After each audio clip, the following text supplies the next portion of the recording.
সেপ্টেম্বরের ফিফা উইন্ডোতেই বাংলাদেশের জার্সিতে দেখা যেতে পারে হামজা চৌধুরীকে। এ নিয়ে কাজ শুরু করেছে বাফুফে।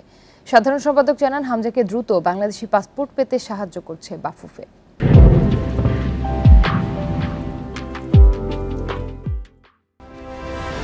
গুঞ্জন অনেকদিন ধরেই চলছে।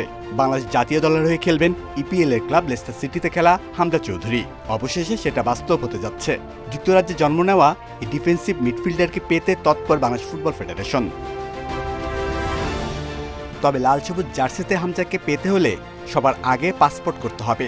লন্ডনে বাংলাদেশ হাই কমিশনে গিয়েও পাসপোর্ট করতে না পারায় অসন্তুষ্ট হন হামজা ও তার বাংলাদেশি মা রাফিয়া। পুরো বিষয়টি দেখভালের দায়িত্ব নিয়েছে বাফুফে। ন্যাশনাল টিমস কমিটির চেয়ারম্যান উনি বাংলাদেশ দূতাবাসের ইংল্যান্ডে অবস্থিত বাংলাদেশ দূতাবাসের রাষ্ট্রদূতের সাথে কথা বলেছে এবং রাষ্ট্রদূত নিজে হামজার ফ্যামিলির সাথে কথা বলেছে। পরবর্তীতে হামজা যখনই যাবে তাকে আমরা সর্বাত্মক সহযোগিতা করবে দূতাবাস থেকে। হামজার পাশাপাশি এবার আরেক আফ্রিকান ফুটবলার সুলেমান দিয়াবাতেকে নিয়েও কাজ শুরু করেছে বাফুফে। টানা 5 মৌসুম ধরে মোহামেডানে খেলছেন দিয়াবাতে। তার বিষয়ে এরই মধ্যে স্বরাষ্ট্র মন্ত্রণালয়ে যোগাযোগ করা হয়েছে। ইমিগ্রেশন বিভাগে গত 5 বছরের তথ্য দেখে পরবর্তী প্রক্রিয়ায় যাবে বাফুফে।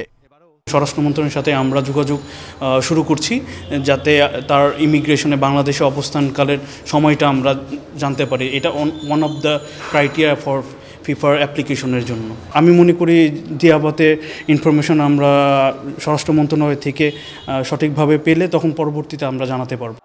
সব আনুষ্ঠানিকতা সেরে বাংলাদেশের হয়ে হামজার খেলা এখন সময় সাপেক্ষ ব্যাপার। সেপ্টেম্বরেই বাংলাদেশের জার্সিতে দেখা যেতে পারে তাকে। Shamim Ahmed, independent news, Dhaka.